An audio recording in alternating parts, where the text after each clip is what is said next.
Okay,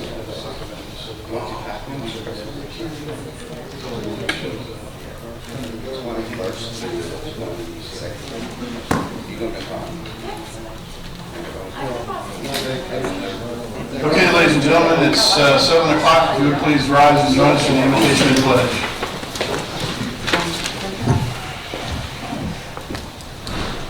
Dear Lord, please be with us tonight as we make decisions for the betterment of our community. Please bless those on the West Coast going through the devastation and matters that they're dealing with. Please be with our first responders nationwide as they protect and fight for the victims of our country. It's in your name we pray. Amen. I pledge allegiance to the flag of the United States of America and to the republic for which it stands, one nation, under God, indivisible, with liberty and justice for all. Call meeting to order. Madam Clerk, will you do the roll call, please? Councilmember Buck? Here. Councilmember Doherty? Here. Councilmember Hoffman? Here. Councilmember Thomason? Here. Councilmember Vogelsang? Here. Councilmember Wilson? Here. Mayor Latham? Here. Moving on to agenda item 210, please. I make a motion that we approve the minutes of the City Council briefing held November 5th, 2018. Second. Got a motion and a second. Any discussion from the council? Seeing none, all in favor, please signify by saying aye. Aye. Any opposed? By your action, motion carries. 211, please. I make a motion that we approve the minutes of the regular City Council meeting held November 5th, 2018. Second. Got a motion and a second. Any discussion from the council? Seeing none, all in favor, please signify by saying aye. Aye. Any opposed? By your action, motion carries. Moving on to announcements. Mr. Vogelsang. Oh, it's moved. We've moved. Mr. Thomason. Thank you, Mayor. I just want to take a moment to express thanks for everybody. We have a great community that we live in, and I'm especially thankful, most of all right now, that the midterm elections are over. Thank you, sir. Ms. Wilson. Thank you. First of all, I would like to thank the Parks and Recreation Department for the great grand opening of the golf course last week.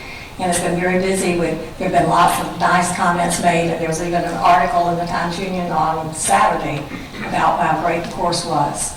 And several of us played it. It was very nice. I'd like to especially thank Karen Nelson, Jason Patides, Bruce Muller, Trevor Hughes, and the numerous others for putting it all together and making it happen.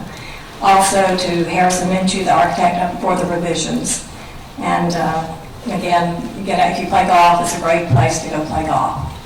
Secondly, just a reminder that tomorrow night is the car show in the plaza down here. It's the third Tuesday of the month, and weather permitting, and I'm sure it looks like it may be fine. The other thing on the social calendar is the Visit Jacksonville had several beaches events on their calendar for the month. One was the Deck the Chairs, of course. We thank Curtis Loftus for his participation or his help with that. And the Adventure Landings Winterfest, and then the Beaches Polar Express that at the Beaches Historical Society. Chris can tell us more about that. So I think that's it. Thank you. Thank you, ma'am. Ms. Hoffman. Just for the record, we no longer call it the Polar Express. We did get a cease and desist letter from Warner Brothers on that. So for the record, we call it the Beaches North Pole Express. Thank you for mentioning it. We do have a lot of great events coming up at the Beaches Museum, but there will be no Polar Express. Thank you. And also, Deck the Chairs, I think starts Sunday at 4 o'clock, right? I think it's this coming Sunday at 4 o'clock. So put it on your calendars, and hope to see you out there. I think it's one. I noticed on the Visit Jack's location or listing of 20 or so, they had us number 6. Certainly should have been at least number 2. But again, another great job by Curtis. Looking forward to it. We were number 6, right? Yeah, we should have been closer to that. Especially as much as we pay Visit Jack, right? Okay, thank you. Chief Dooley. I know this is unusual for me to come up at this point, but first of all, I owe y'all an apology because I thought that y'all would have received an email inviting me tomorrow night to our award ceremony.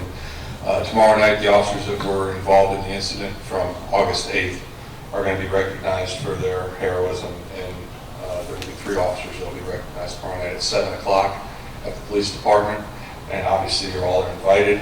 I apologize for the short notice. I thought the emails had been sent out, but it's my fault they weren't, so I apologize for that, but I would like for anybody that can't come to come, and it's also open to the public. So thank you, Mayor. Thank you, sir. Appreciate it. Courtesy of the floor, and we're going to go ahead and read my disclaimer here. This portion of the agenda is designed to allow citizens an opportunity to bring matters to the council's attention. It is not reasonable to expect that the council will engage in debate or deliberation about matters on which the council has received no prior information as a part of the agenda. Before addressing the council, please state your name and address for the record.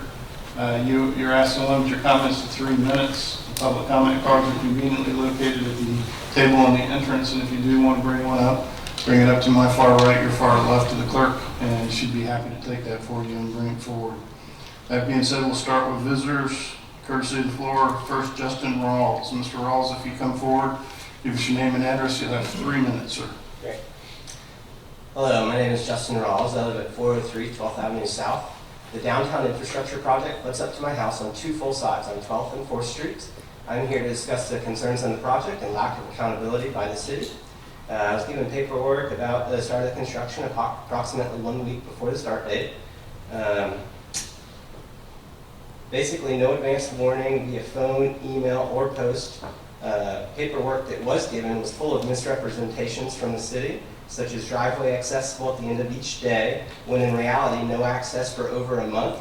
No concern for local residents who use the area to access the beach, park, convenience store via bike and foot. Issues that have arrived via the construction. I've had a knife-wielding vagrant cutting through the orange fence that they did end up putting in through my yard. Multiple scratches on my truck from people trying to squeeze through the yard. Baby carriers going on the beach. The whole gamut. Let's see. There's no dust or dirt control by Petticoat and Schmidt, so vehicle and home are covered in debris. Multiple times where the water and electric have been cut off without warning between 7 a.m. and 9 a.m. when we're trying to leave for work. Last time being 4 days ago for 30 minutes, or 5 days ago, excuse me. And 9 a.m. trying to leave for work. Many more things that I don't have time to explain in these 3 minutes. Another major issue is my opinion of the lack of accountability by the city. After all the above issues and exhausting city contacts given, James Vernon and Dennis Dupree, they told me to contact the deputy city manager, so I call and leave a message with secretary multiple times, emails for weeks with no response at all while being told she will get back to me. So I went in person to talk with this person about the multiple issues I was having, could not meet up with this person, could not set up an appointment on multiple times. It is very unprofessional look for the city to refer me to a person who clearly is refusing to respond, even in an interim position. After telling her secretary that if she did not speak with me, I was going to go in front of the city council to explain how unprofessional they've been with dealing with me. Came to a culmination of an officer showing up at my house for other issues as well as that I just found out tonight, which is very, it's just a very bad look for me. I don't like having my neighbors see police officers coming over to my house at 3 p.m.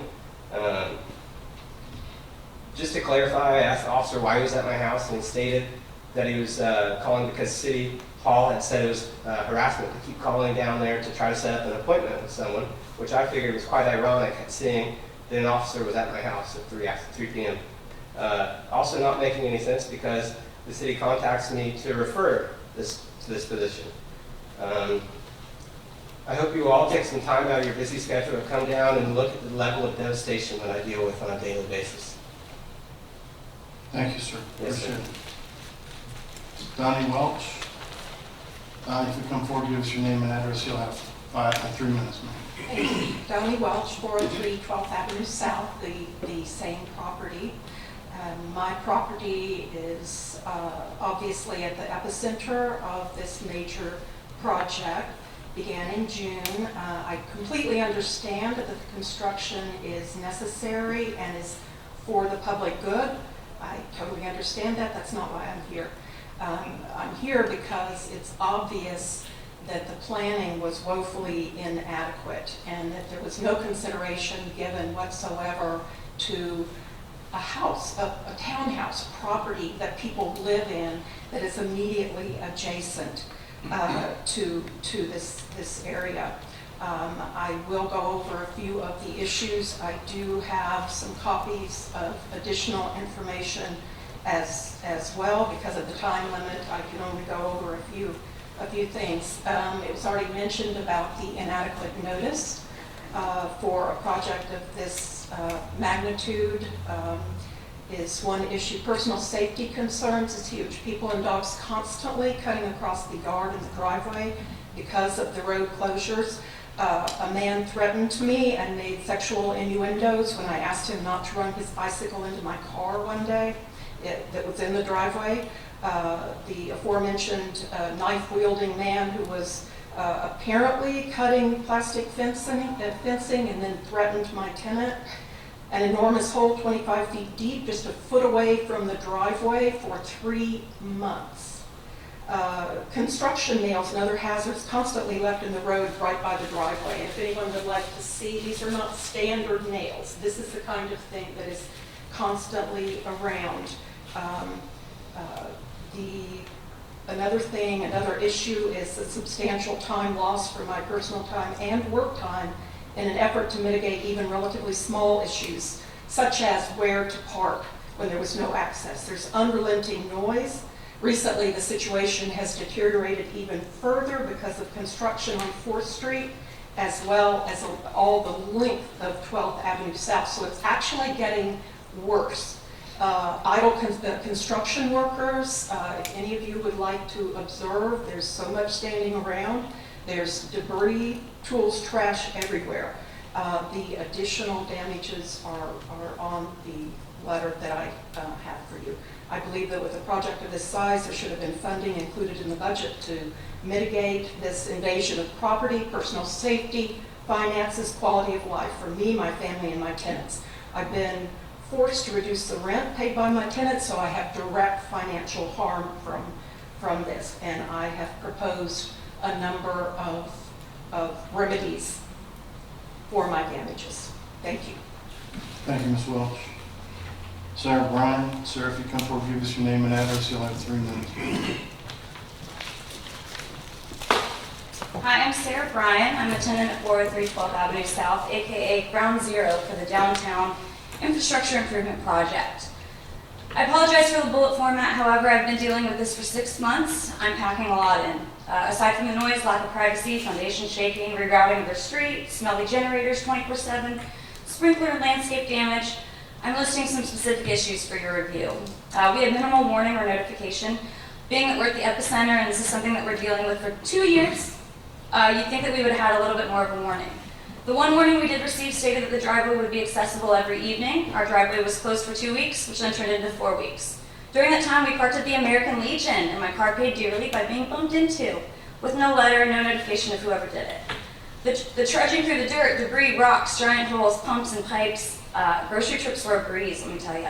Imagine if I were elderly, handicapped, had small children, or needed to push a stroller through any of this every day to get to my house for the 4 weeks while this went along. The driveway did become accessible, but only one car could safely enter and exit. It created a game of Tetris anytime we tried to pull in or out or leave or come to the house. Also, there were countless nails and metal tie-offs that were laying directly on our driveway, almost placed or discarded there on purpose. What Ms. Rawls has here is just like the 4th or 5th rake through. I finally just put it in the bag for her to have as evidence because all of the nails and screws I would lay on their barricades just to show them that I did the work, but here you go, guys. Litter and garbage from the workers is something that we addressed early on. We're 4 blocks from the ocean. Cups, wrappers, lids, they continue to blow around regularly. This is just from today in a 15-yard radius outside of my mailbox. Our vehicles have been in direct line of the fire, bashing concrete, grinding concrete, bashing metal boxes into the ground, and being blocked in by a huge delivery truck. We were not once notified to move our vehicles. They have our phone numbers. They can knock on our door. The Beaches Energy project manager even stated one time, "Can't believe they didn't call you." The staging area initially had a huge black tarp along the whole fence to mitigate the view. Hurricane winds in October flipped the tarp over, made it fly off. It's never been replaced. We still have that to stare at now. Our view is, the eyesore is even worse. Nothing's been done. Workers trample our property, people walk through our yard. We had the guy with the knife.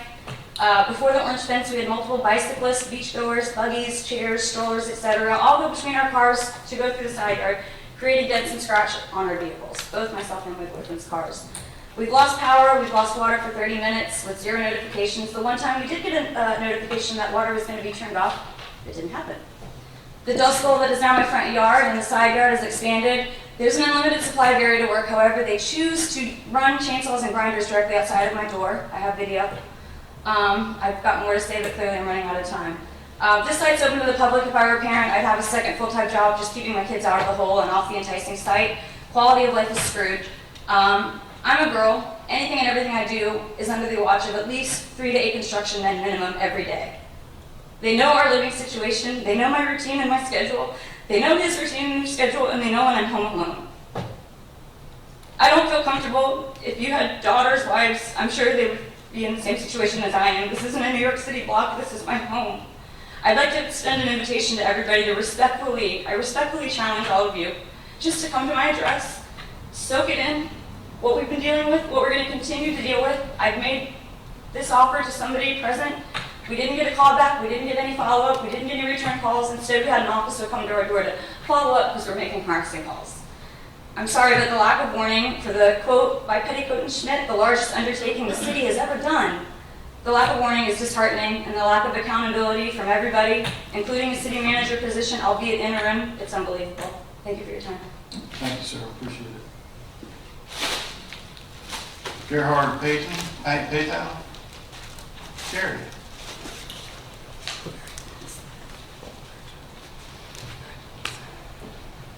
Good evening.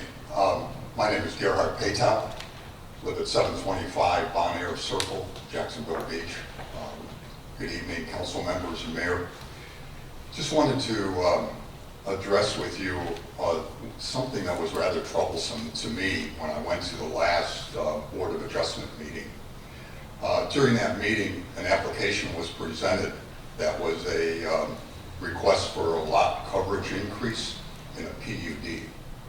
And as the presentation was made and finalized, the board asked what was the hardship. The presenter could not come up with a hardship. There was ensuing conversation for some time about, well, is it a non-conforming lot? Well, a PUD is a city ordinance that was agreed to and approved and would not necessarily be a non-conforming lot. The conversation continued on for some time, and during that, it became very clear that the board didn't understand what a PUD was, nor did they have information about what this specific PUD ordinance was. And so there was some discussion about potentially tabling this until they could get clearer information. And then, to my surprise, a motion was made and the application was approved. So, no hardship, not understanding the PUD, and then ultimately not having information on the PUD that they could reference was really surprising to me. Maybe there's a little bit more in the way of training that needs to happen. And just to further that, I think that the other thing that we really need to come to grips with is that giving, blanket approvals for lot coverages has an ultimate impact on stormwater management. The design of the retention system, the design of the piping, and the more we give in the way of site coverages, the more impervious surface, and then ultimately we'll see greater flooding conditions within the city of Jacks Beach. So just wanted to bring that to your attention. Thank you for your time. Thank you, Gary. Appreciate it.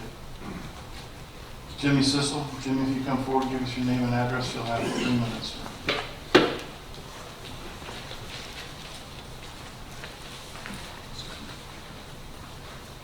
Hi, my name is Jimmy Sissel. I own the property at 8 20th Avenue South, Jacks Beach. They've been doing road work. I don't know how familiar you are north-south part of the beach right there, but there's a little one block between 20th and 21st Avenue South. It's got Oceanfront South. One little road. They've been redoing that road. I've been paying attention to it and watching it and seeing it was road work. Not so much going on. And then my neighbor Mike, he's here to speak tonight as well, called me at work this morning to tell me that the city has issued to the homeowner at, I think it's 2002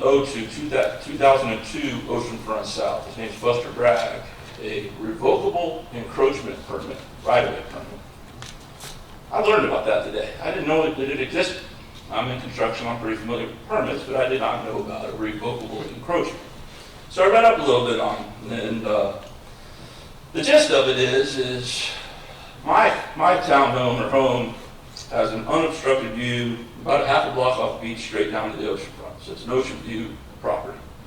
Well, this permit the city issued has allowed him to come in and plant palm trees going north to south. I have not seen it, have not had time, just learned about it today. But apparently it's going to plant palm trees going north to south across the end zone of the beach access. It's going to completely wipe out our view, negatively impact the resale value of our properties. And I'm here to encourage you to review it. It's a revocable permit. So I'm requesting that it at least be reviewed. There's got to be options for ground cover, something. I've owned that property since '01. I bought it from my grandmother. I think she purchased it in '83, so my family's been on the road. I grew up on 21st and Ocean Drive. I've basically been there for 43 years. There's never been a palm tree on that road at that beach access. I don't think now's the time to start that. There's plenty of places to put palm trees. We need to put a palm tree and not block the view of the residents of 20th Avenue South, because you're talking about 1, 2, 3, 4, 5, 6, 7, 8, 9, 10, probably 12, 13 addresses. It's negatively going to impact their view of property values. So I'm just here for you to encourage the city to look at that and make any recommendations, and please don't plan to allow this permit to proceed. Pat Deegan, I believe his name is, at Public Works, did return a call to me today. He said he issued a stop work, which is great. It's encouraging. I asked him how I could follow up. He said continue to reach back out. After hearing some calls today about this, I don't know how often I want to reach out. The communication has, I've been involved on another property I own at the beach and was forced a pretty heavy assessment this past year, and I think the communication could be much better in the city between the council like you and the service departments and the residents. So thank you for your time and your service, and I appreciate it. Thank you, Jimmy. I will say I got your email today. Yes, sir. And actually, I think there's a misunderstanding. There's nothing in that revocable permit that involves palm trees. So I'll double check that, but I don't believe there's any palm trees that have been authorized on that property. Well, I was told that there was 3 of them, and somebody, I'm in lumber, I sell wood, and somebody told me the palm trees that were being planted do not grow. I've yet to meet a tree or a species of wood that does not grow, and I do it for a living. Okay. So it's a pretty good concern of mine. Okay, we'll look into it. Thank you, sir. very much. Jim Sorrell. Jim, if you come forward, give us your name and address, you'll have 3 minutes, sir.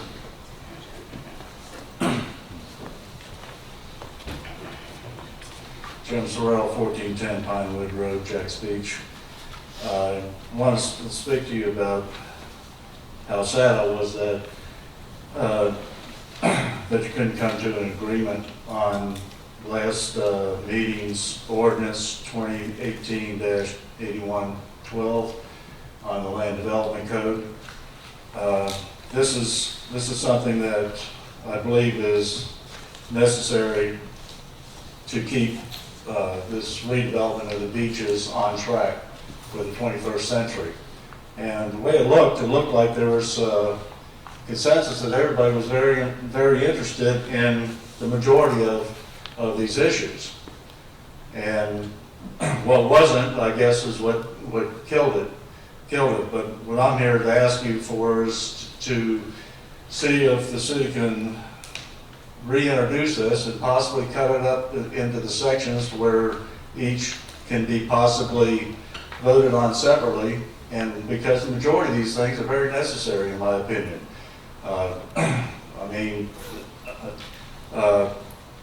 not only the fact that fiduciary problems we have here is the fact that we've spent thousands of dollars in man hours for the city to put that ordinance together, but also by not adopting some of these things, we may continue to have hundreds of thousands of dollars in lawsuits that we've already haven't heard in the past. And we should not only readdress these ordinances, but other ordinances as they come along and prioritize them.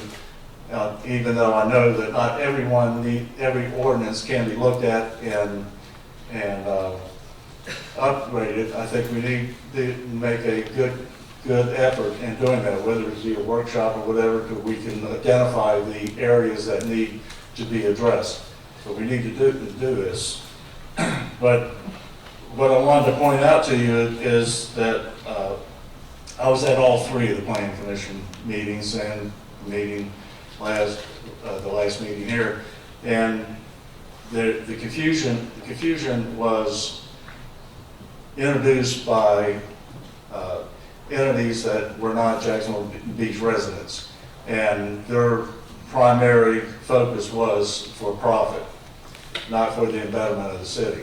And so I wish for you to reintroduce that, because most of these will, as Bill Mann had said, because he couldn't speak, he's handcuffed because of the legal battles that are out there.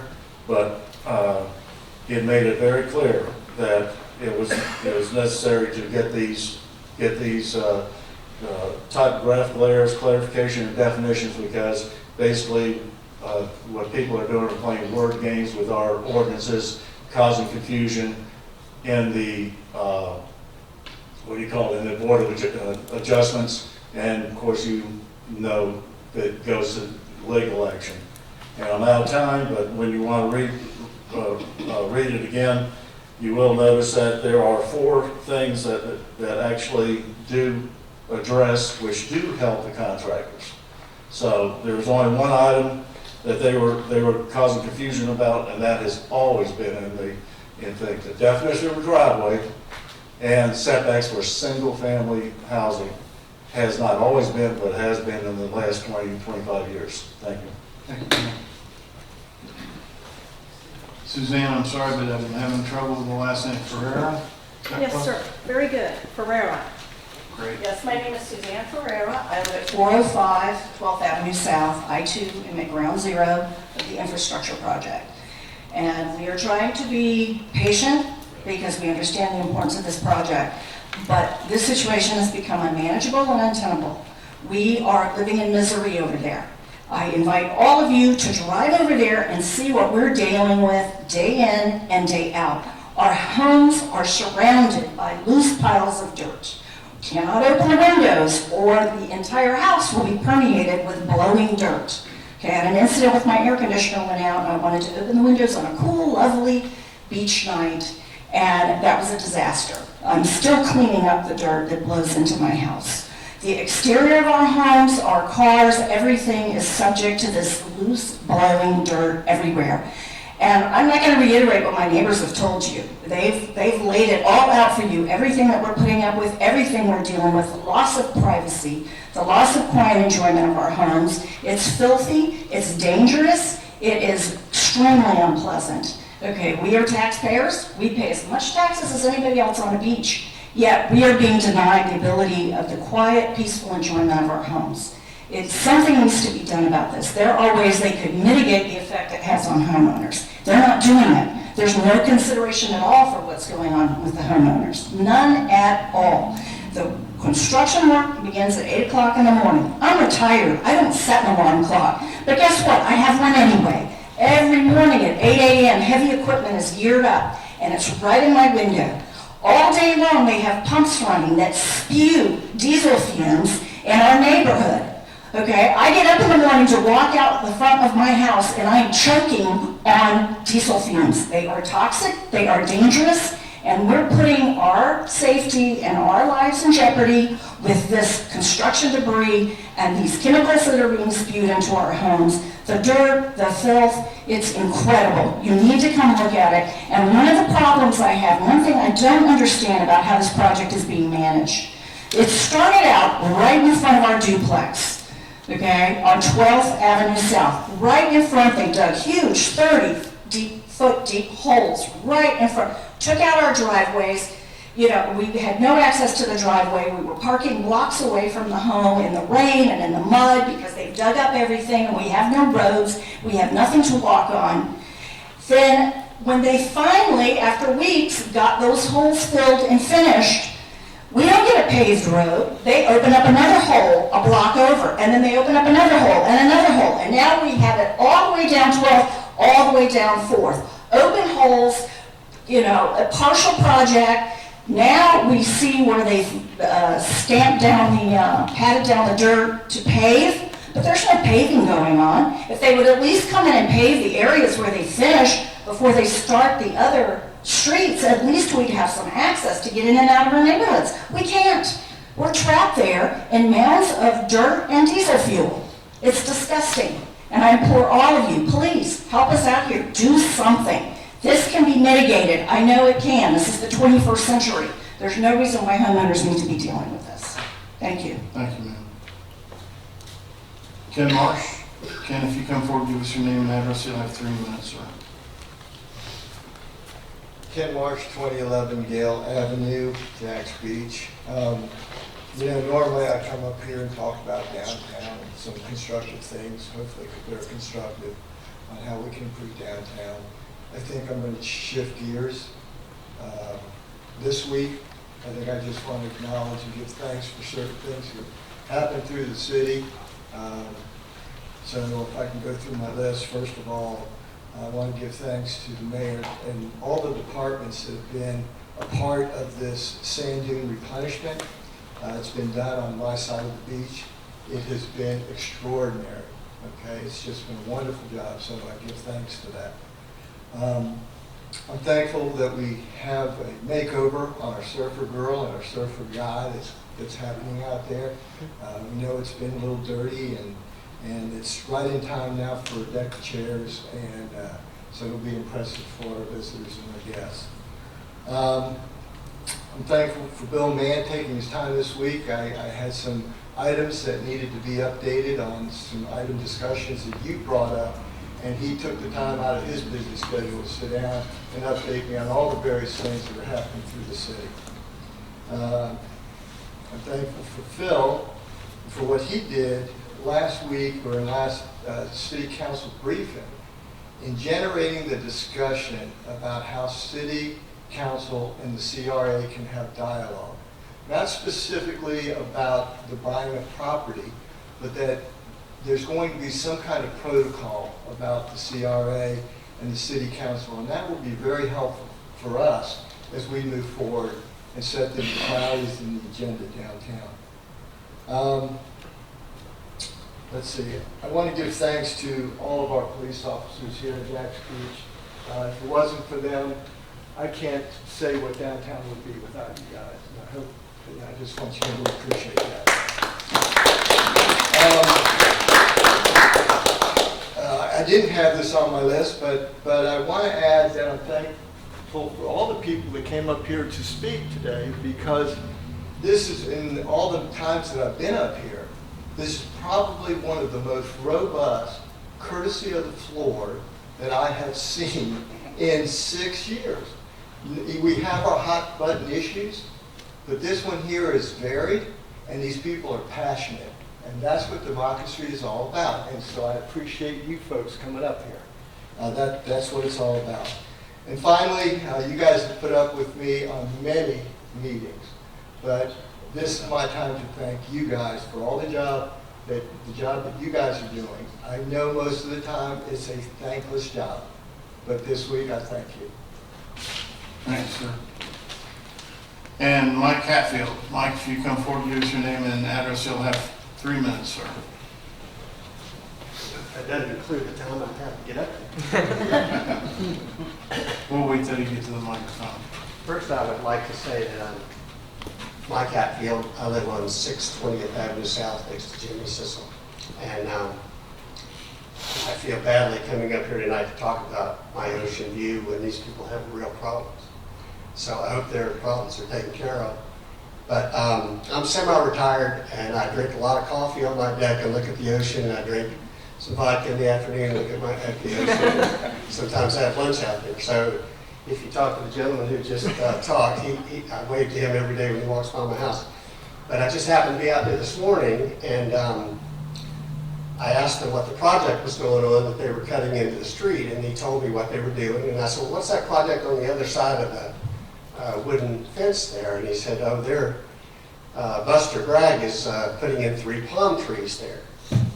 So that's when I got involved. I notified Jimmy and 3 other people that live in townhouses there that would have a problem with the ocean view.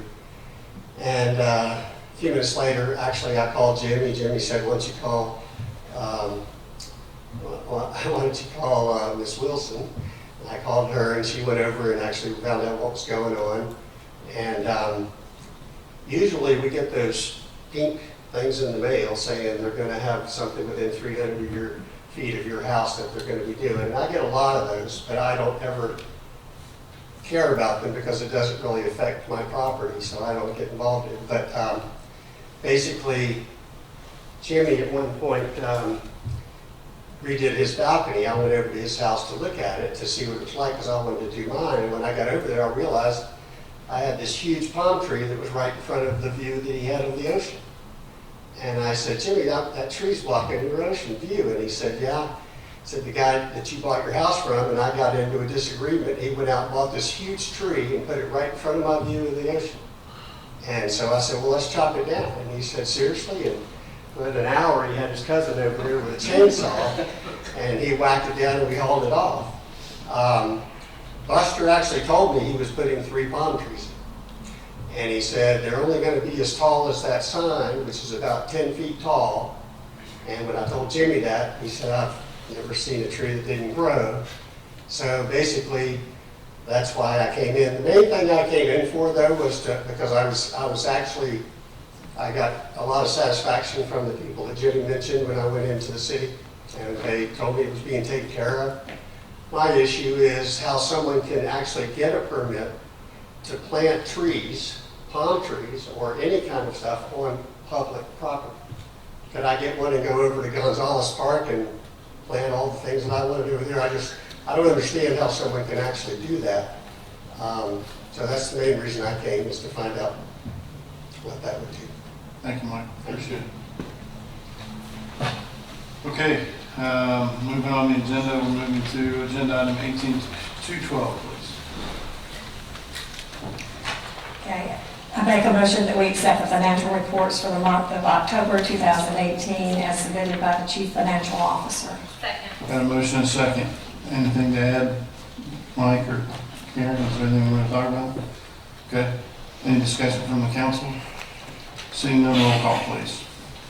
Councilmember Buck? Yes. Councilmember Doherty? Yes. Councilmember Hoffman? Yes. Councilmember Thomason? Yes. Councilmember Vogelsang? Yes. Councilmember Wilson? Yes. Mayor Latham? Yes, and agenda item 213, please. I make a motion that we award bid number 1718-25 for the supply of unleaded gasoline and diesel fuel to Mansfield Oil Company of Gainesville, Inc., item 1, Petroleum Traders Corporation, item 2, and James River Solutions, item 3. Second. Got a motion and a second. Ms. Nelson? In September, bid invitations were sent to 22 bulk fuel suppliers and 5 responded. Bid specifications required bulk fuel suppliers to provide pricing based on markup or markdown of the price per gallon for the Port of Jacksonville, as published in the PAD 1 report by the Data Transmission Network with the DTN Fast Tracks averages. The city purchases approximately 132,000 gallons of unleaded fuel and 35,000 gallons of diesel fuel annually. Fuel is ordered on an as-needed basis and is usually delivered within 24 hours. If the low bidder cannot meet the delivery schedule or the city's demand, the next lowest bidder will be used. And that's all I have. The Property and Procurement Officer, Louis Flores, is here if anyone has any questions. Ms. Wilson? Yes, I do have a couple of questions about the pricing on this. It's, I don't deal with it on a regular basis, so you've got 3 different pricing schedules, and It's and there's a markup on it. How does that markup work? And with the standard that you use, the DTN. So the standard that we're currently using is pretty much the same. By the way, Louis Flores, property procurement officer. The standard that we're using is the same as the state of Florida uses for their fuel bid. Each item either has a markup or a markdown. The pricing that we received this year is fairly consistent with what we've received in the past. The only major difference is that in the past we awarded it to one vendor, and this year, based on the pricing structure, we're going to have to award it to 3 vendors. But we're consistent with pricing, we're consistent with the reporting that we're using, so nothing's really changed. So they have a set price, a standard at a certain time on a certain day. So the DTN produces a report daily. Okay. And depending on when we purchase and when we receive the item, that's the pricing that we will use. And then it's going to be based on the markup or the markdown that they have provided as part of the bid. So whatever the number is, we will mark it up or mark it down, and that will be the cost of the fuel that we have received. Is it based on the fluctuation of the price of gas? If Yes, the gas is higher, then these they're are going to mark annual up. reports. Yes, these are annual reports. So there's 2 reports. The one that we're currently using is because we get a free subscription from the vendor. But there's so much fluctuation with gas prices, It is whatever the market will bear, yes. So, as pricing fluctuates, depending on when we place the order, we will get the pad report for that day. We get them daily, and depending on when we purchase it, we will then make the changes to the purchase order. So this bid amount that they have here, like the First one, Mansfield Oil Company has a bid amount of .0117. How does that? So that's a markdown. So we That's a will take, markdown. yeah, exactly. So we will take the unleaded fuel pricing for that day when we place the order, and then we will mark it down for the .0117 for the delivery, and then that will become the price for the fuel that we purchased. And the same for, so item number 1 is for unleaded, item number 2 is for bulk diesel, and then item 3 is for what we call the wagon that goes out to all the different locations that we have the generators and smaller capacity. So that's a dispensing unit that instead of going in and getting the big, large 8,000 gallon trucks coming to O&M, these are the smaller tank wagons that go around the city and fuel our generators. Okay. Okay, I'm not sure I still understand it, but we trust that you've been through this process and know what you're doing, so thank you. Yes, ma'am. The numbers are, most of the vendors will always do a public records request prior to the bid opening. So they're quite familiar with everybody's pricing, so they stay fairly consistent. Like I said, the only difference this year is just the fact that we will have 3 vendors instead of 1, but administratively we'll handle it. Okay, thank you. I can also tell you that it's not uncommon in the commercial industry for transportation-based companies to do the same thing. Because, for example, our waste company, there's a tremendous amount of difference in money if the fuel flexes up and down. So there's typically a surcharge associated with it, so that, if the price goes down, the price goes down for the city as well. Okay, any other questions or comments from the council? Thanks, Louis. Seeing none, roll call, please. Councilmember Doherty? Yes. Councilmember Hoffman? Yes. Councilmember Thomason? Yes. Councilmember Vogelsang? Yes. Councilmember Wilson? Yes. Councilmember Buck? Yes. Mayor Latham? Yes, moving on to agenda item 18214, please. I make a motion that we approve the sale of the Marlin 9mm rifles for $75 each and the Glock Model 30 pistols for $100 each to officers in the department. The sale will include a contract that specifies ownership cannot be transferred and the weapon can never be sold or pawned. Second. Excuse me, got a motion and a second. Ms. Nelson? The serviceable life of a law enforcement duty firearm is 10 years. These guns, in 1991, the patrol rifle program started. That's when the Marlin 9mm rifles were issued. In 2007, 19 of those Marlin 9mm rifles were taken out of service. Those rifles are now 27 years old. In 2001, the Glock Model 21 pistol became our primary duty weapon. 15 Glock Model 30 pistols were issued. In 2018, Glock Model 26 pistol replaced the Glock Model 30 pistol. And so we have 20 of the Glock Model 26 pistols that were purchased in 2018. So as an alternative to having those weapons that we took out of service destroyed, past practice has been to allow the officers to purchase weapons at fair market value. Chief Dooley, do you have anything to add? Not specifically. Okay, anyone has any questions? Mr. Doherty?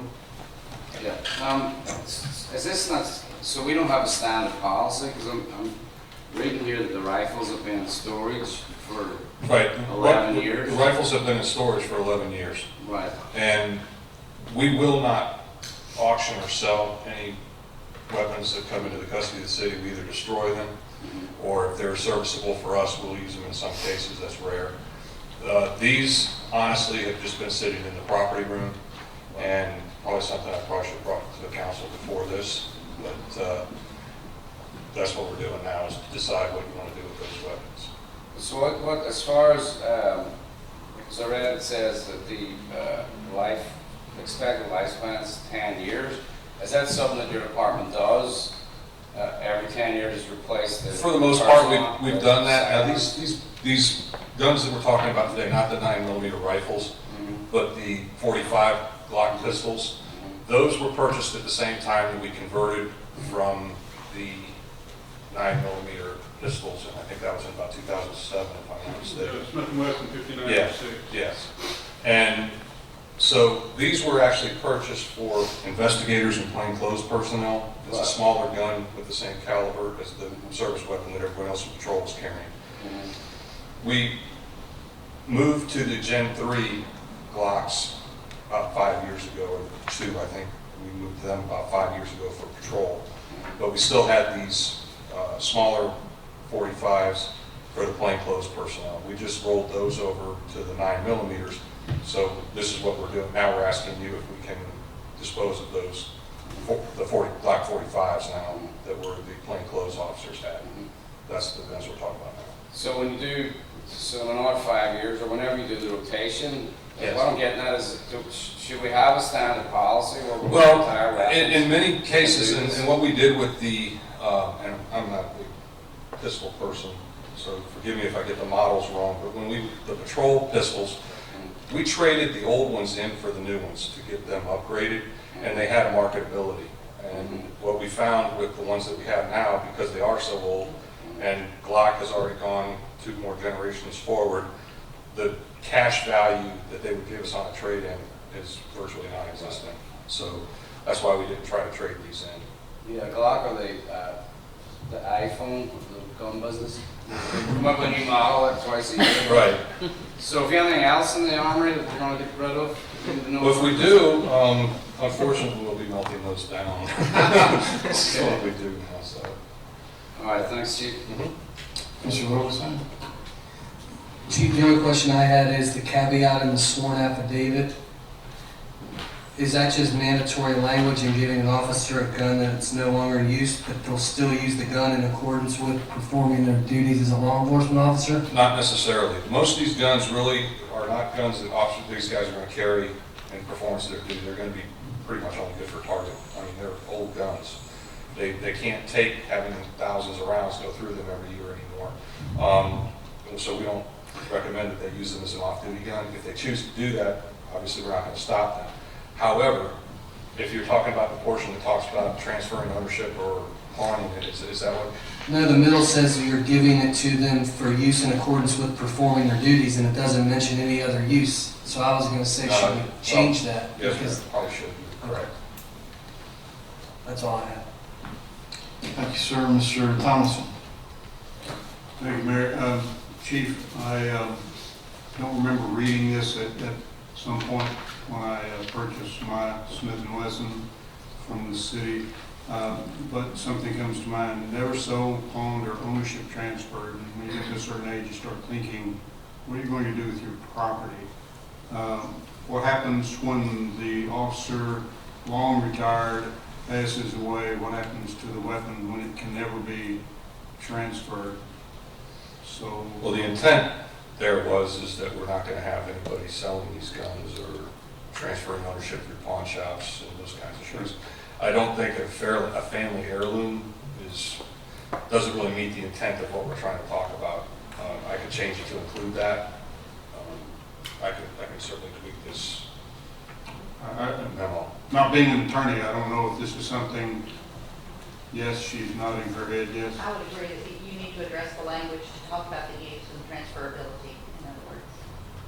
So would it be acceptable for me to include transferability as far as a family heirloom to be handed down in some capacity? Would that be acceptable? Yeah. That's acceptable.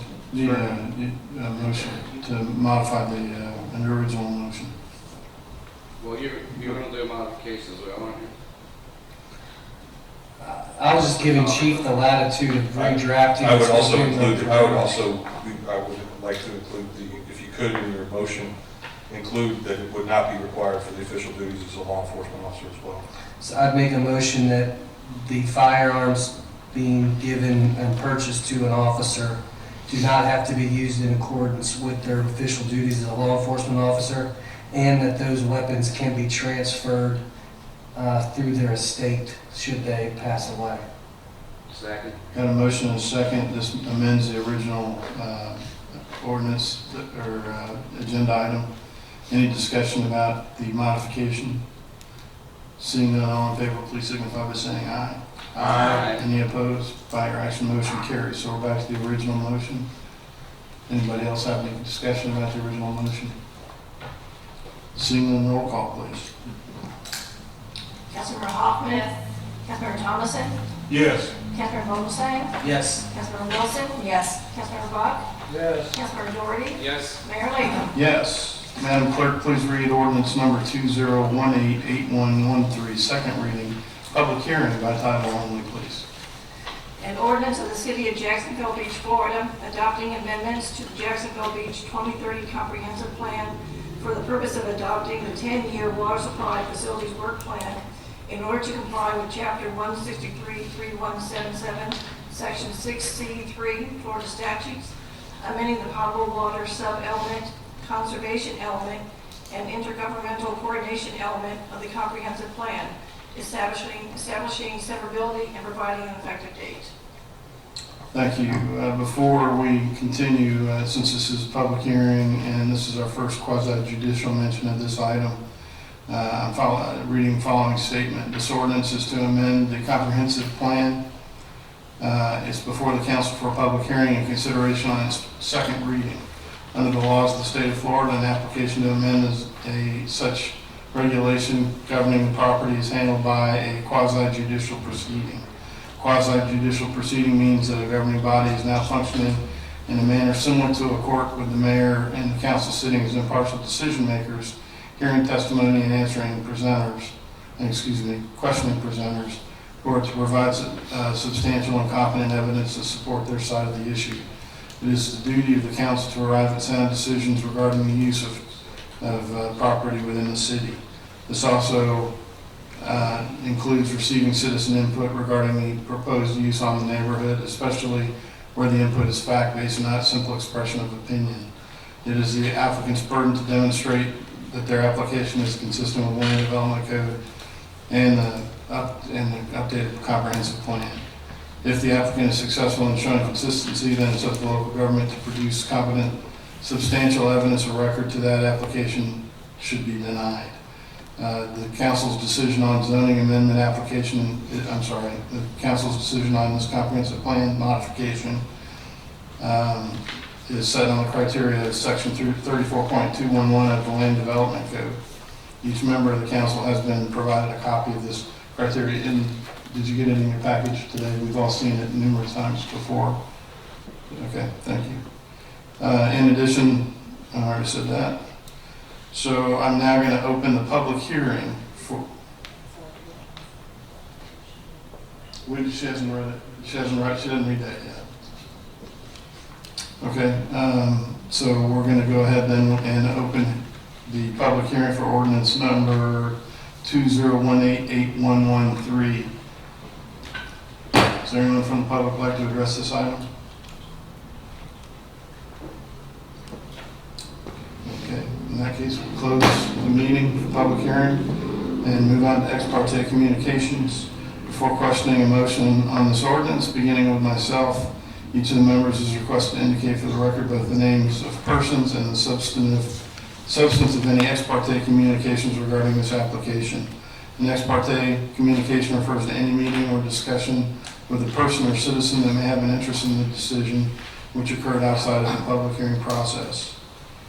Okay, and I can announce for myself that I have had no ex parte communication on this issue. We'll start with Mr. Vogelsang and work our way down, please. I've had none. None. None. None. None. Okay, thank you. Now, before opening the floor, I'm sorry, I need to request a motion in a second, please. I make a motion that we adopt ordinance number 2018-8113, adopting text amendments to the Jacksonville Beach 2030 comprehensive plan as related to the required water supply facilities work plan.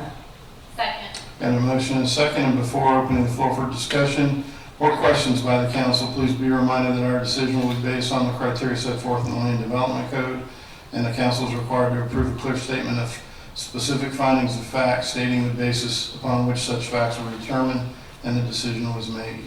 So at this point, I'm opening the floor to council. Does anybody have any comments? Again, this is typically something we do on the first reading, but we were advised by council to get this all read into the record for the second meeting.